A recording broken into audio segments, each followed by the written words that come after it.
In a beautiful village called Umuahia, surrounded by green forest and red earth, lived a young girl named Adis. She was known far and wide, not for her beauty, not for her cooking, and not even for her intelligence, but for her voice. Adis could shout like no one else. Her voice was louder than the town crier's gong, louder than the village drums, and sometimes louder than a goat giving birth. Adore! Her mother would call. Yes, my ear, she would answer, loud enough to shake mangoes off the trees. She didn't mean to be rude. She just loved shouting. If she was happy, she shouted. If she was angry, she shouted. If she was just walking through the market, she shouted greetings that made old women drop their yam. Keep your voice down, her father would say. For what now? She'd reply, still shouting.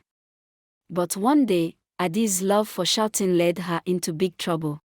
One morning, after spending the whole day before shouting into the hills for fun, Adis woke up and screamed.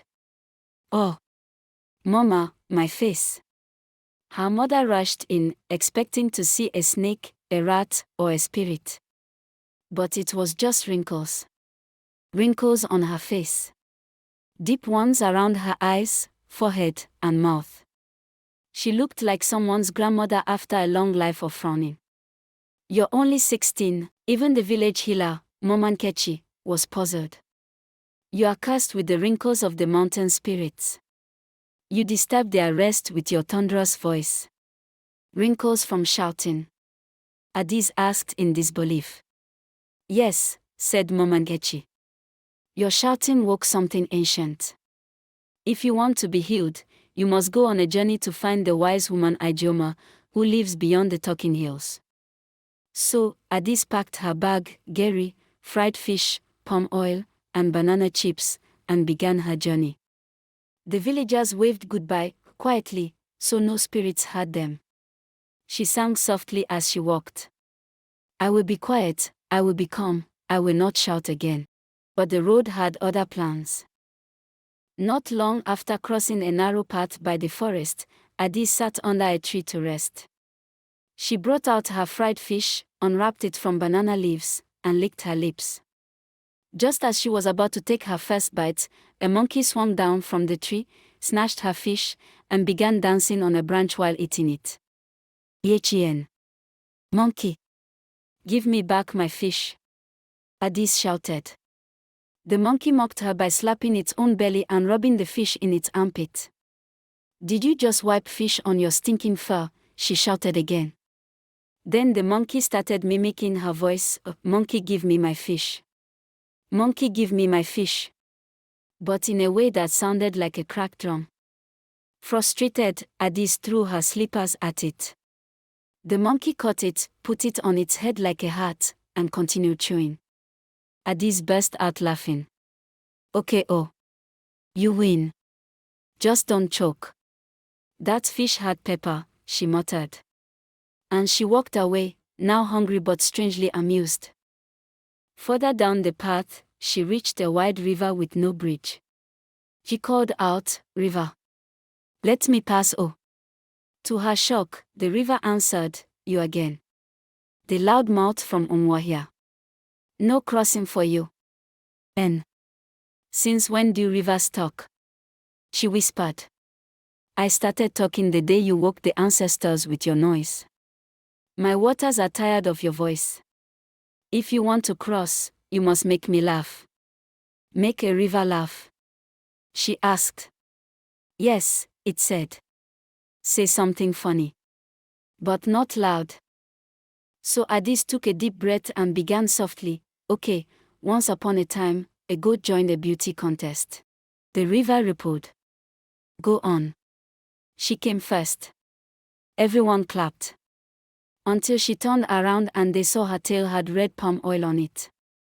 They all screamed, Witch! And ran. The river shook, bubbles flew up, and then it burst into laughter, gurgling and foaming. A small canoe appeared, floating gently. Take it, funny girl. And speak gently next time.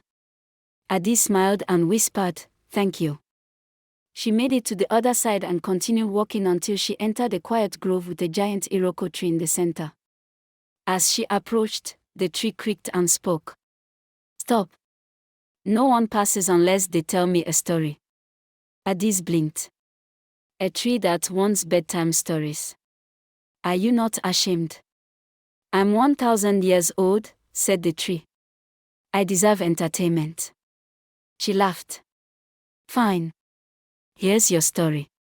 She sat down and began. Once, a rich man's dog could speak. He told the rich man's secrets to all the housemates.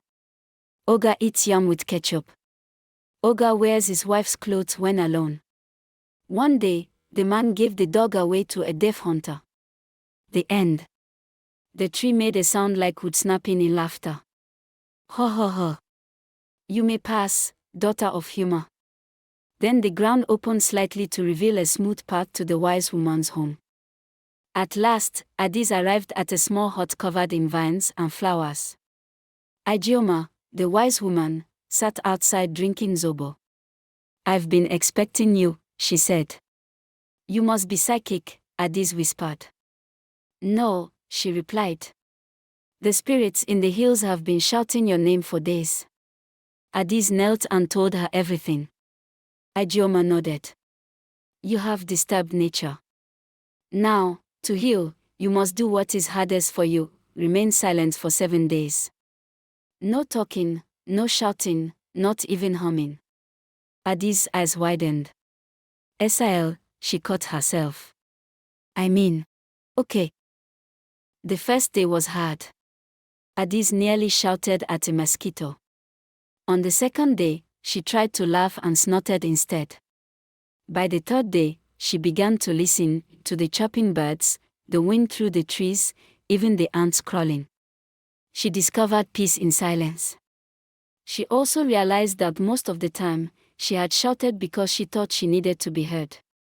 But now, she heard the word without saying a word. By the 7th day, her heart was calm. Her spirit was light. She had learned balance. Ijeoma smiled and handed her a mirror. Addis gasped, her face was smooth again. No more wrinkles. Just a glow. She returned to Umuahia quietly, smiling at those who greeted her. No shouting. Just gentle waves and soft greetings. Her parents were amazed. The villagers celebrated. And Addis told them all her journey, now in a calm, sweet voice. Children laughed at the monkey story. Elders clapped at the river joke. And the tree? Well, they say it's still waiting for the next visitor with a good story.